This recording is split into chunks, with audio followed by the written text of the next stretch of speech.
economía y ha mostrado que lo puede hacer sin mayor apoyo. Entonces, ahora en esta época de crisis, si lo que queremos realmente es mantener la producción, mantener empleos y generar un cierto nivel de estabilidad social y política, porque de eso no hemos hablado, que en esta crisis uno de los grandes riesgos es también la democracia, los procesos de estabilidad y de integración social. O sea, si queremos mantener estas condiciones, la apuesta estratégica del gobierno debe ser hacia la micro, pequeña y mediana empresa, pero no canalizándolo solo a través de la banca, sino que puede ir una parte a través de la banca pública, por ejemplo, el Banco de Fomento Agropecuario, el Banco Hipotecario y de todas estas otras instituciones que también tenemos la certeza de que va a llegar a eso y se va a mantener el empleo. De lo contrario, esos 500 millones, bueno, entre 4 o 5 grandes empresas en El Salvador o consorcios de empresas en El Salvador los pueden absorber que en un mes, en 2 meses, ¿verdad? En cambio, si queremos que esos 500 millones se multipliquen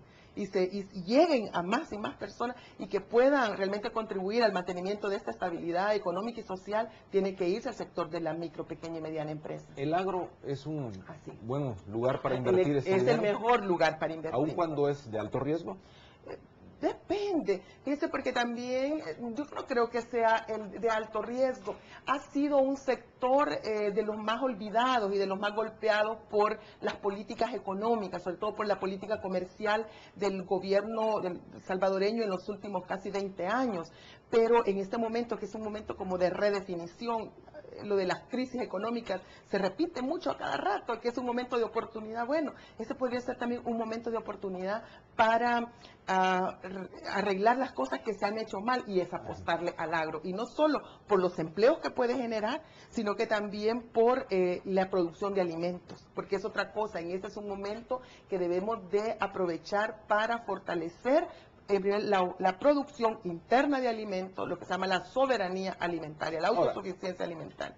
Aunque estamos llegando a ese punto donde usted dice, la mediana, pequeña empresa, agro, debe recibir este dinero, las condiciones para que lo reciban, debe haber modificaciones, porque hasta ahora, en el caso de estas bancas, aun cuando son estatales o estos bancos que pueden hacer eso, trabajan con condiciones de mercado, lo que ha sido la queja de muchos productores, es decir, tengo que poner en garantía toda mi tierra, mi casa, para que me den un pequeño préstamo, es decir, el nivel de riesgo. ¿Cómo debería ser en este caso? En condiciones preferenciales. Y en condiciones preferenciales estoy diciendo, y afortunadamente ya esa palabra ya no es mala palabra en el país, inclusive con tasa de interés subsidiada, si fuera necesario. No puede entrar aquí esos 500 millones, no pueden servir para que los bancos o las financieras o el sistema hagan negocio con esos 500 millones. No, estos tienen que servir solamente como canalizadores para que lleguen esos recursos, así de forma de emergencia, rápidamente, a quienes pueden utilizarlos para producir y para mantener empleos en el campo y en la ciudad. Entonces tiene que ser una tasa de interés preferencial, las condiciones también tienen que ser preferenciales en el análisis del riesgo crediticio, también las garantías, que no se pongan también tan exigentes con las garantías, porque el problema de la micro, pequeña y mediana empresa con los bancos, no, le dicen, bueno, aquí está el crédito, pero no lo utilizan.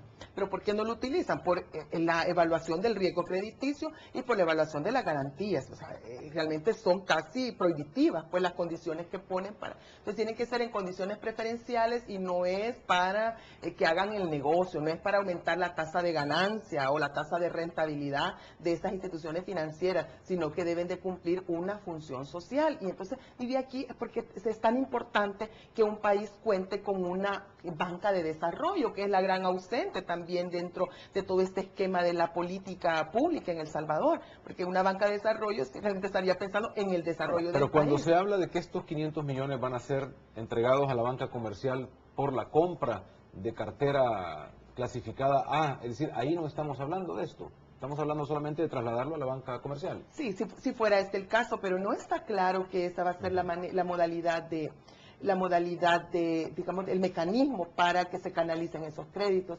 Yo creo que no es que se va a comprar cartera, yo he estado revisando, o sea, cuáles son las condiciones, y no, simplemente es un préstamo, o sea, que se inyecta, el gobierno lo da como para que lo coloquen. Ahora, ¿cuál es el nivel de riesgo al otro lado? Porque el préstamo lo está tomando el Estado a nombre de los contribuyentes salvadoreños. Sí. ¿Qué pasa en ese nivel de endeudamiento que tiene el país, que dice es solvente y por lo tanto todavía tiene espacio para endeudarse, pero el nivel de riesgo, tomando en cuenta los altos niveles de subsidio que se publicaba esta semana, y que no la tiene deuda, para, y no la tiene deuda para eléctrica, pagarlos, no tiene para exactamente. pagarlos. Por ese lado, ¿cómo podemos ver esto? Bueno, sí, el nivel de riesgo existe, pero precisamente es una época de crisis, es una época excepcional que, como dicen algunos, requiere medidas excepcionales. El gobierno tenemos como país tenemos que asumir ese riesgo y que si hay pérdidas, pues el gobierno también, el Estado salvadoreño tiene que asumir esas pérdidas. Ni modo, como nosotros no tenemos política monetaria, no tenemos, bueno, en los Estados Unidos o en otros países, en Chile, dicen, bueno, el Estado va a inyectar 1.000 millones de su moneda nacional, o va a inyectar 500, o sea, pero porque tienen la capacidad de emitir moneda. De un endeudamiento público. Aquí no lo tenemos. Y eso que se nos ha vendido como la gran, digamos, el gran secreto, ¿verdad?, del desarrollo en El Salvador, ahora representa así el gran obstáculo para el desarrollo y sobre todo para enfrentar esta crisis, porque entonces el Estado va a tener que endeudarse con estos organismos financieros internacionales. Y esperemos que solamente tenga que endeudarse con el Banco Interamericano de Desarrollo. Ojalá que no tenga que llegar al Fondo Monetario Internacional, como algunas economías ya están llegando, o con el Banco Mundial, porque el Fondo Monetario y Banco Mundial no solamente lo van a dar así por darlo, pues como un crédito, sino que van a plantear condiciones y tenemos que irnos preparando para eso. Pero aquí es donde le digo que es lo que estamos esperando y la gran ausente. Queremos saber a partir, digamos, de las palabras, pero sinceras, honestas, directas de nuestro presidente, que nos diga qué está pasando, qué están haciendo. Y necesitamos un momento de sinceridad política, de sinceridad económica, porque necesitamos ya no estar con tantas especulaciones. Y también tenemos, para tener la confianza y tener ese optimismo, tenemos primeramente que saber qué es lo que está pasando y que no nos están mintiendo. Medidas excepcionales. Algunos Sí. consideran excepcional aumentar el salario en este momento. No. ¿Qué pasa? No es el mejor momento. Yo siempre, mire, ahora, aunque aquí constitucionalmente y por la legalidad de El Salvador sí tendría que haberse aumentado el salario, pero no es el momento.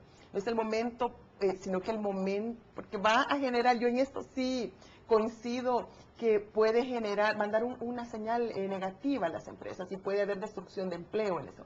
Yo creo que pero también no se trata de hacer nada, porque, como le digo, la clase trabajadora en El Salvador ya hace mucho tiempo que viene soportando esta crisis.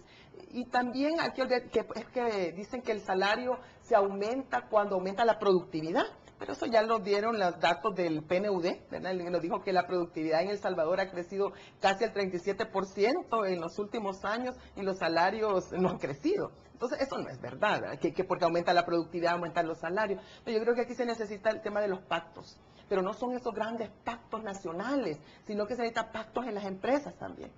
Las empresas en este momento, sobre todo las empresas formales, la pequeña, la mediana empresa, la gran empresa también que quiere, entonces tiene que no aumentamos salarios, pero a cambio de eso, los trabajadores y trabajadoras de estas empresas deben de recibir el compromiso de que no van a haber despidos, de que se van a mantener los empleos y que se van a mantener también sus condiciones, digamos, laborales. Entonces, es un poco dando y dando. Ahora, que por eso es que la mejor manera de cómo se pueden crear empleos y se pueden crear y mantener empleos, entonces por ese tema de empezar a ayudar directamente a las empresas, a las micro, a las pequeñas y las medianas, porque esas sí pueden crear empleos. Las grandes empresas, su capacidad de creación de empleo es mínimo. Licenciada Martínez, muchísimas gracias por sus opiniones. Bueno. Ha sido muy gentil acompañarnos esta mañana. No, muchas gracias por la invitación, ha sido un placer. Gracias a ustedes también por su amable sintonía. Vamos a una pausa y luego continuamos con nuestra franja informativa.